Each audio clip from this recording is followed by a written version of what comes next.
Last week, I went for a walk in the park and I came upon a couple who were arguing, and they were arguing about what they could put on the front of their website. And the argument was getting pretty heated. And I walked up to them and said, "Can I help you?" And they said, "Are you Mike Steger, copyright and trademark attorney?" And I said, "Yes, I am. And I'm here to help you figure out what kinds of symbols you can put on your copyrights and trademarks." So if you have a trademark, this actually came up yesterday. I was on a conference call with someone and they said, if I put a TM next to my trademark, that'll protect me in all cases. And the answer is no.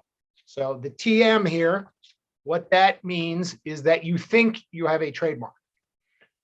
If you do have a trademark, you may have common law rights, you may have federal rights. That's beyond the scope of this video.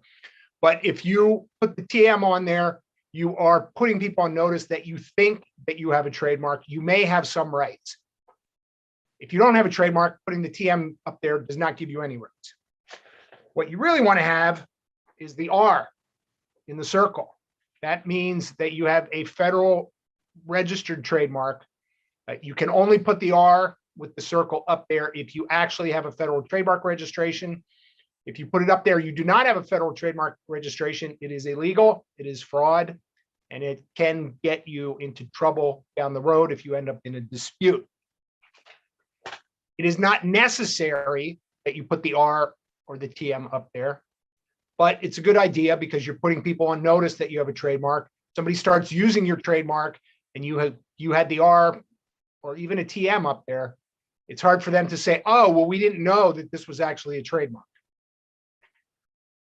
Similarly, if you have a copyright, you can put the C in the circle up there as a symbol that you own the copyright in it. You automatically own the copyright, even if you didn't get a registration for it. There's no requirement for a copyright that you have a registration to use the C symbol. There's also no requirement that if you have a registered copyright that you need to use the C symbol. That requirement was eliminated in 1989 as part of an international treaty that the US joined. But again, as with the trademarks, if you have the C up there in the circle, it's going to be hard for someone to say, "Oh, we had no idea that this was copyrighted material. It was a copyrighted photograph, it's a copyrighted song." It's going to eliminate what is called the innocent infringer defense, where somebody says, "Oh, well, we didn't know that we weren't allowed to steal your stuff and use it." So some basic advice on when you can use various symbols for your trademarks and your copyrights. If you have any questions about those, about how to get protection for your intellectual property, or what to do if somebody's infringing your intellectual property, give me a call. I'm Mike Steger. I'm a trademark and copyright attorney. I'm usually in the office. I'm not always out in a park.